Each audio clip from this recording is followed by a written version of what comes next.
Selaku pekerja sosial ahli pertama di Dinas Sosial Kota Mataram, saya di sini akan menyampaikan hasil dari BIMTEK yang telah saya ikuti yang terkait dengan pengetahuan anti korupsi. Nah, di sini saya mengambil judul Integritas adalah kekuatan, mengenali dan mencegah korupsi di sekitar kita. Baik, sebelum kita memasuki materinya, saya mohon izin untuk teman-teman silahkan dibuka HP-nya, kita sama-sama untuk scan barcode. Silakan sama. Minta waktunya sebentar ya, silakan.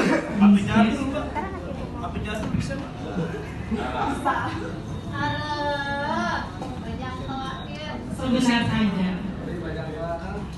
Kalau sudah di-scan, silakan untuk teman-teman mengisi pertanyaan. Ada 5. Sudah? Belum? Ya, silakan.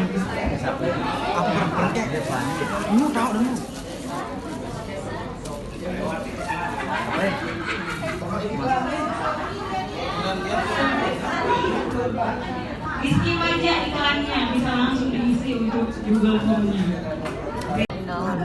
Sudah?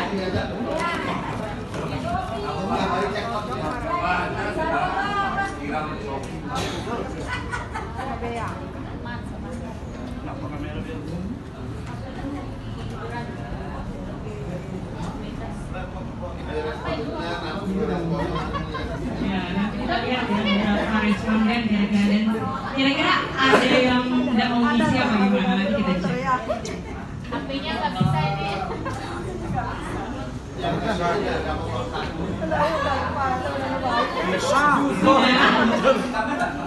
Sudah? Oke. Kalau sudah, kita akan melanjutkan ke selanjutnya. Bisa dia sedikit aja.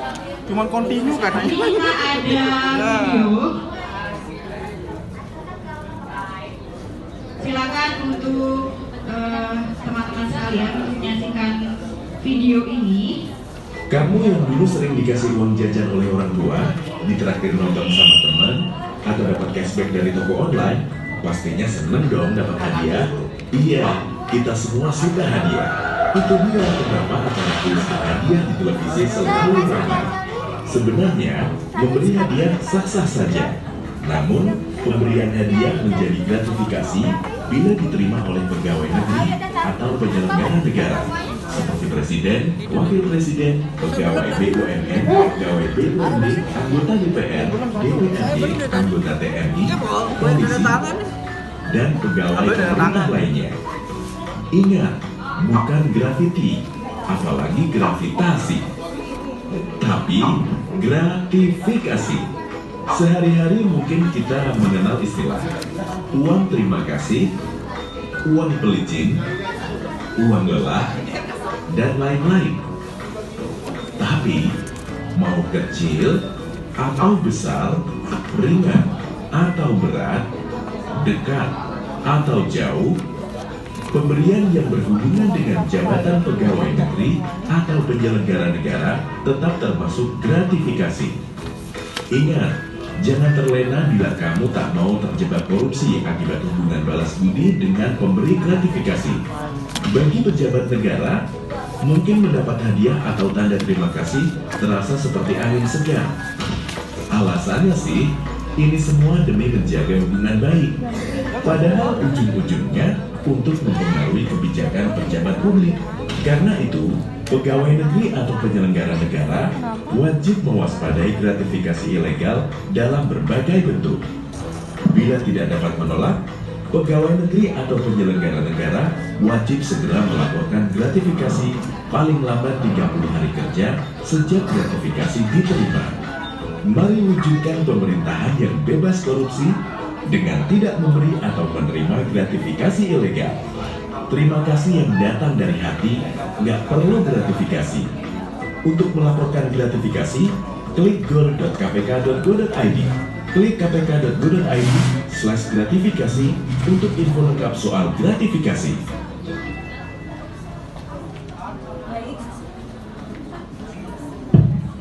Baik, itu tadi video terkait dengan gratifikasi. Di sini, sebelum saya masuk ke anti korupsi, kalau kita berbicara terkait anti korupsi, pasti kaitannya tidak jauh-jauh dari integrasi. Teman-teman di sini ada yang mau bantu jelaskan kira-kira apa itu integrasi? Silakan, ada yang mau bantu?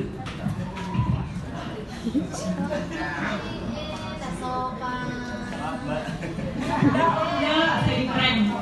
Oke, silakan. Integritas, integrasi itu apa sih? Apa?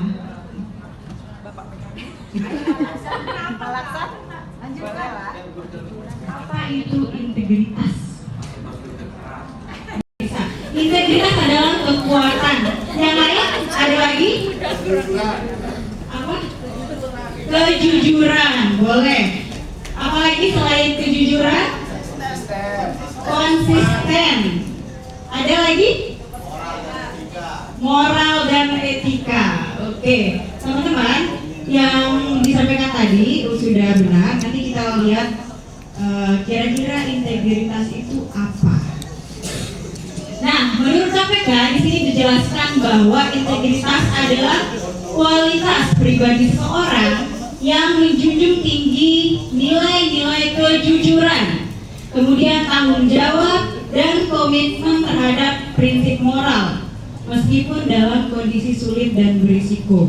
Jadi walaupun kondisi kita tertekan, kita harus menjunjung integritas. Kita usahakan untuk menjunjung tinggi integritas. Kemudian di dalam PP nomor 48 tahun 2004 dijelaskan bahwa integritas adalah kesesuaian antara hati, pikiran, perbuatan yang baik dan benar. Sudah ada gambaran, teman-teman? Ding. Oke. Nah, sekarang kita masuk ke korupsi. Kalau untuk pengertian korupsi di sini, menurut Undang-Undang Nomor 31 Tahun 1999, Undang-Undang Nomor 20 Tahun 2001, dijelaskan bahwa korupsi merupakan memperkaya diri atau orang lain secara melawan hukum yang merugikan keuangan negara. Jadi perilaku korupsi itu sangat merugikan keuangan negara. Kemudian korupsi adalah penyalahgunaan kekuasaan atau kepercayaan untuk kepentingan pribadi atau kelompok yang merugikan kepentingan publik. Jadi bisa kita ambil kata kunci di sini bahwa korupsi adalah penyalahgunaan kekuasaan untuk keuntungan pribadi atau kelompok yang menyebabkan kerugian keuangan negara.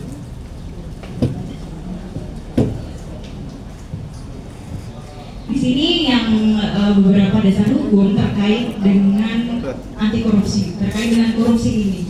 Ada KUHP pasal 48, teman-teman bisa lihat. Ada Undang-Undang Nomor 3 tahun 1991 dan seterusnya. Kemudian apa sih yang menyebabkan, apa sih faktor penyebab dari korupsi?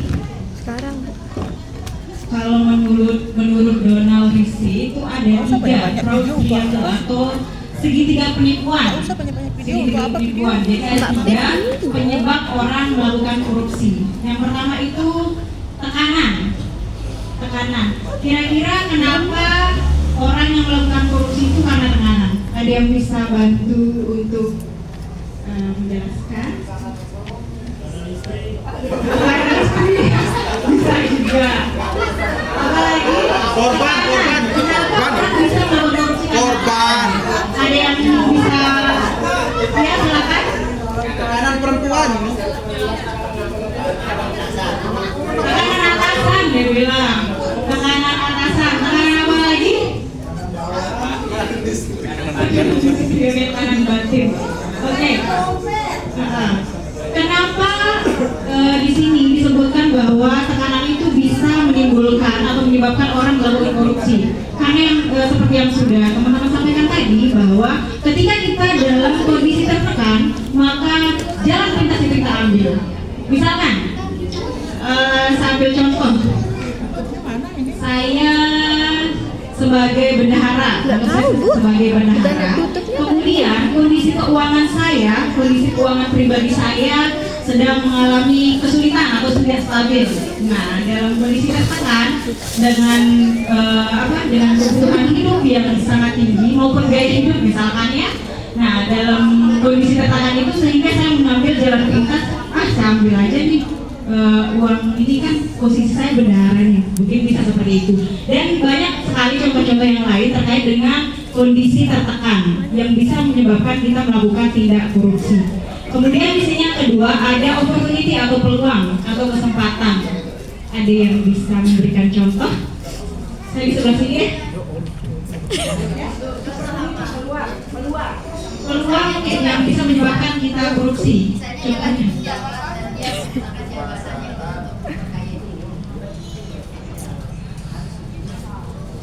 Misalnya dia menjadi seorang pejabat, jadi dia menggunakan jabatannya untuk mengkeruk hasil yang lebih banyak yang tidak seharusnya ia dapatkan. Oke, tepuk hebat dulu ya, terima kasih. Tepuk hebat dan tepuk mantap. Tepuk hebat, hebat, hebat, hebat, hebat, hebat. Oke, sekarang tim bapak-bapak saya mau bertanya, benar nggak nih tidak diperingatkan? Bismillahirrahmanirrahim. Assalamualaikum warahmatullahi wabarakatuh. Bagus juga suara saya di sini. Anda pede ya? Faktor penyebab korupsi, point opportunity ya, atau peluang.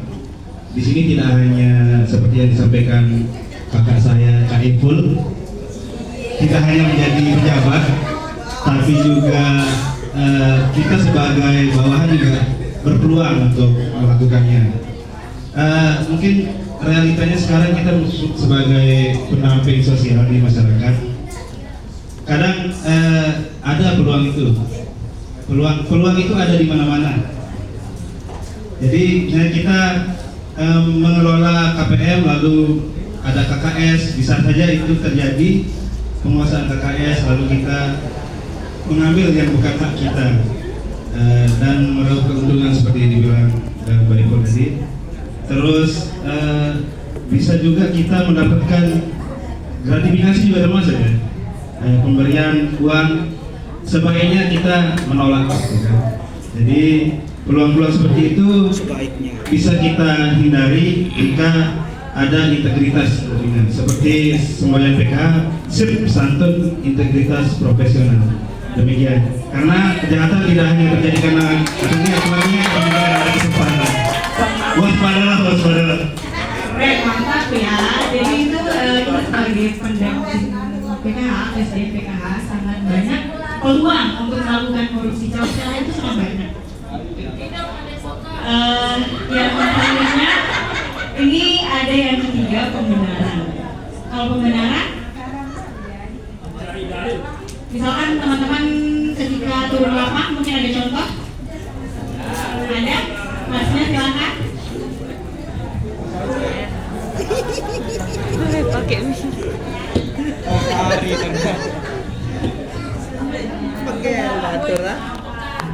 Pakai contohnya seperti misalkan kita, kalau saya Mbak dulu pernah di Lombok Barat, itu dapat dampingan di pegunungan ya. Di sana setiap pertemuan P2K2 ya, pulangnya itu kita diberi oleh-oleh biasanya duren, pisang dan sebagainya gitu ya. Nah, ketika saya ambil itu ada terbesit di pikiran saya bahwa wajar itu adalah hal yang saya benarkan. Karena apa? Karena saya sudah capek P2K2, sudah naik gunung gitu kan. Jadinya itu sedikit jadi tempat saya bertemu sama itu sepertinya Mbak ya. Sekian dari saya. Assalamualaikum warahmatullahi wabarakatuh. Iya, sebang pemilihan mantap.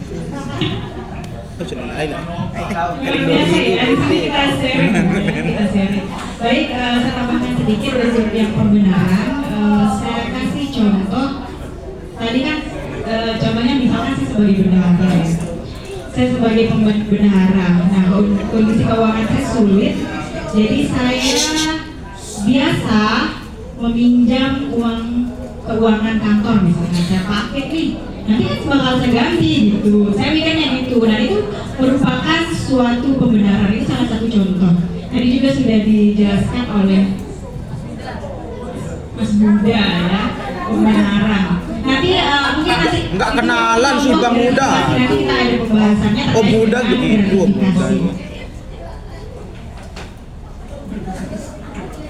Nah ini dia, kita masuk ke poin gratifikasi.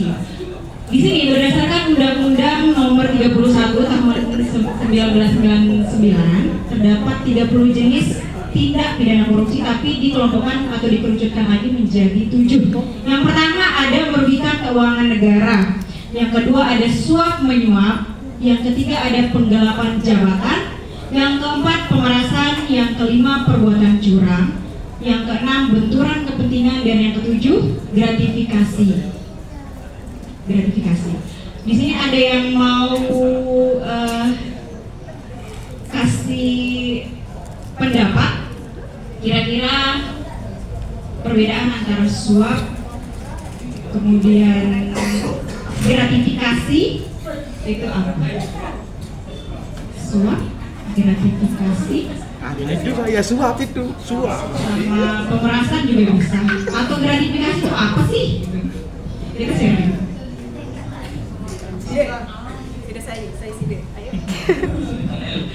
Apa itu? Itu banyak banget. Siksa dia. Kasih pertanyaan. Ngajak perang. Senior. Cek. Baik, izin jawab. Pertama, suap adalah tindakan memberikan uang agar pejabat yang Itu depan. Ini depan. mau Ini Bang Mujib. misalnya kita sebagai masyarakat ini punya kepentingan apa ya kita memberikan suap itu berupa uang.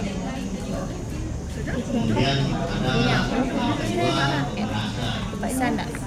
Pemerasan itu misalnya kita menjabat nih, kemudian ada bawahan kita melakukan kesalahan, tapi karena kita mau mendapat keuntungan, Bisa sih semuanya. kita manfaatkan kesalahannya itu biar dia itu ngasih kita uang.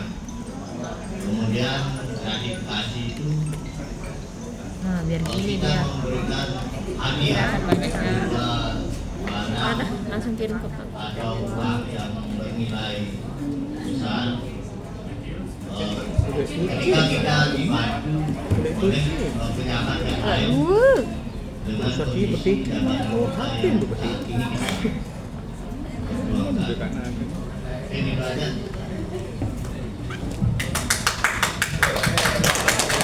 Saya bantu sedikit Pak. Mungkin perbedaan suap menyuap sama gratifikasi. Kalau suap itu biasanya sebelum misalnya ada proyek nih, kita mendapat proyek tersebut kita kasih uangnya, itu suap. Kalau gratifikasi itu setelah proyeknya, jadi kita dapat proyek, dapat untung, kasihlah nih si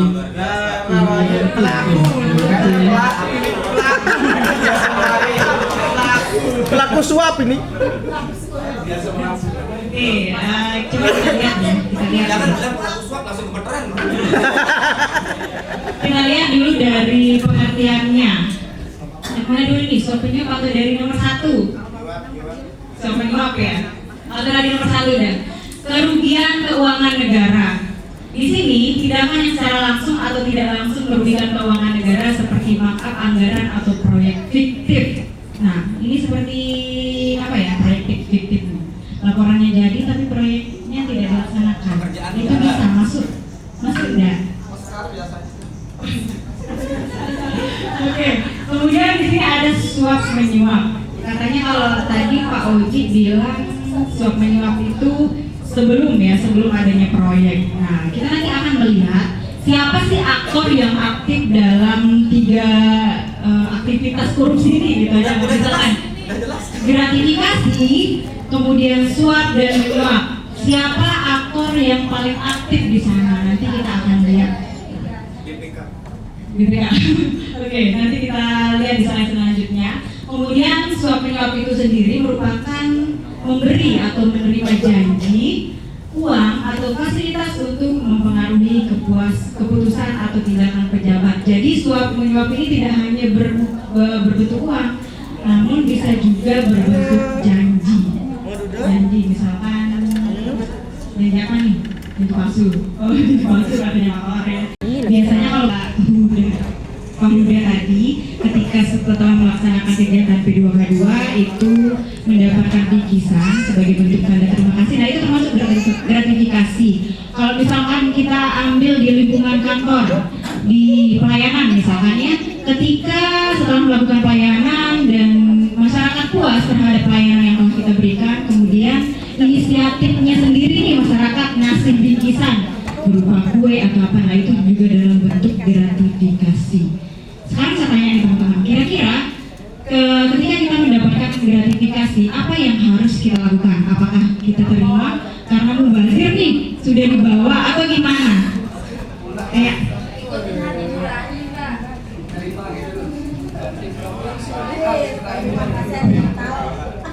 terkait gratifikasi, kalau menurut saya pribadi nih Mbak, kalau menurut saya pribadi ada mungkin istilahnya gratifikasi itu lebih kepada ketika ada pemulusan proyek.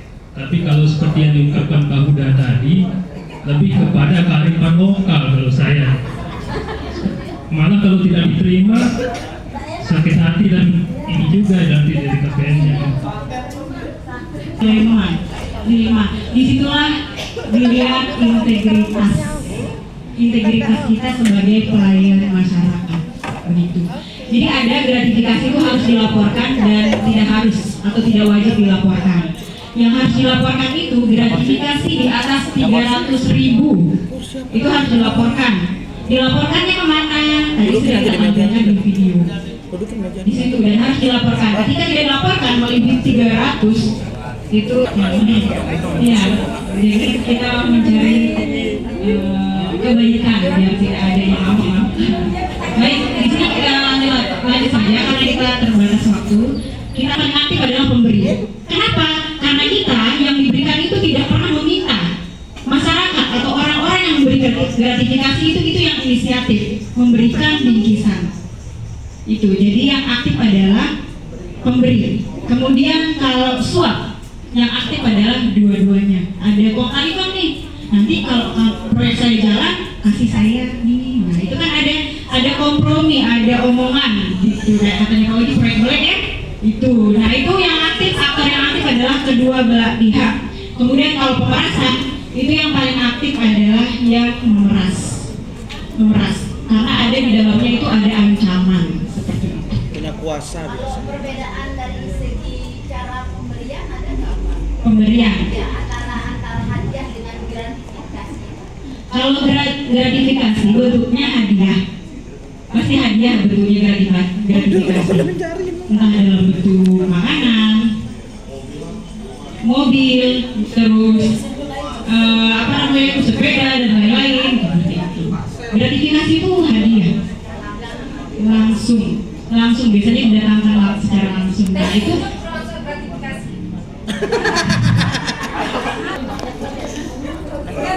Kalau kita jalan nih misalnya pas GC atau pas survei atau apa begitu lah Harun ini di belakang.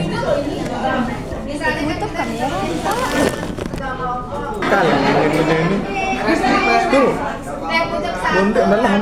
es kelapa segelas Tidak ada benar. dan satu lagi kata Stefani tadi tracker buang parkir buang itu termasuk gratifikasi apa enggak? Apalagi jadi guru dikasih hadiah dari guru gratifikasi. enggak ya, kira-kira menurut teman-teman nih, kalau traktir termasuk melanggar jabatan bisa membedakan mana yang memang melanggar integritas dari tugas fungsi kita. Gitu. Jadi kalau ST tidak, yang memberikan itu tidak ada maksud terselubung, nah itu bisa diterima. Itu bisa diterima. Tapi jika memang itu ada hubungannya dengan jabatan kita, termasuk gratifikasi. Terakhir Pak Kabit izin kita langsung ke lanjut lah Pak, lama-lama. Oke,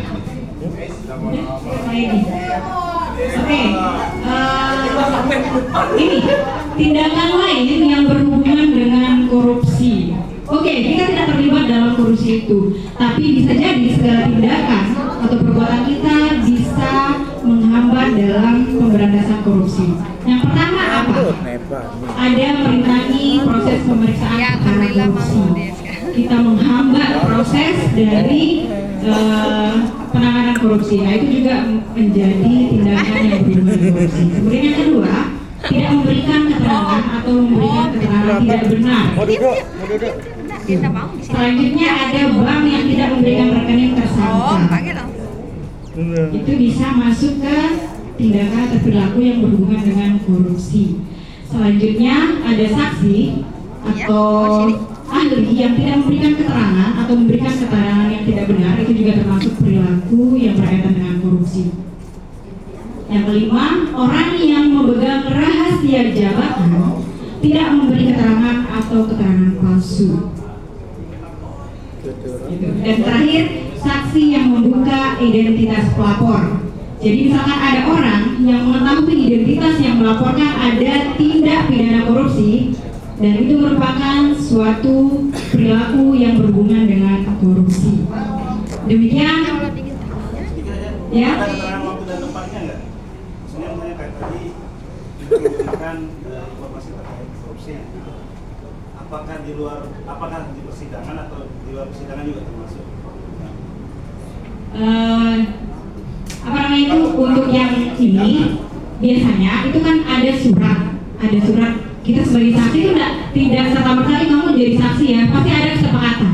Nah ketika teman-teman atau rekan-rekan sudah ditunjuk atau sudah setuju menjadi saksi, kemudian memberikan pengakuan atau penjelasan yang tidak benar, nah itu karena pernah ada saya sendiri mengalami merasa Bapak termasuk memberikan bekerjasama dianggap bekerjasama karena informasi saya tidak dalam proses dipanggil untuk memberikan kesaksian. Makanya saya tanya apa? Oh iya, itu proses di dalam proses ini.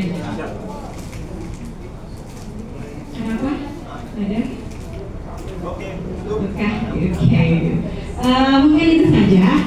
Terima kasih untuk waktunya. Terima kasih atas perhatiannya teman-teman. Kurang lebihnya dari saya. Sebelum saya menutup, kita ada post-test lagi. Oh iya, pantun juga nanti ada setelah post-test. Oh iya, kita pantun dulu deh sebelum saya tutup. Nanti kita lanjut ke post-test, boleh? Boleh? Enggak? Cakep. Saya nyontek dulu ya.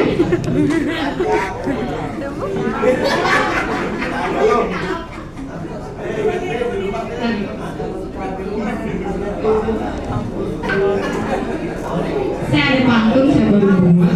Saya nyontek dulu. Saya minta cakepnya ya. Burung camar terbang tinggi. Ada proyektor. Hinggap di pohon sambil bernyanyi. Cakep. Bersatu kita untuk negeri. Cakep. Indonesia bersih tanpa korupsi. Kakak dari SMA. Satu lagi ya. Iya, Cantik. terlalu kaku. Jalan-jalan ke Kota Mataram. Cantik. Jangan lupa beli terasi. Semangat jujur anti korupsi. Oh, beli terasi. Sorry. Oke, itu aja. Terima kasih. Langsung kita ke proses. Saya minta tepuk cakepnya dulu. Tepuk cakep. Cakep. Oke, luar biasa untuk kita semua. Terima kasih. Wassalamualaikum warahmatullahi wabarakatuh. Ya, terima kasih Pak Fikri atas sedikit tadi pengalaman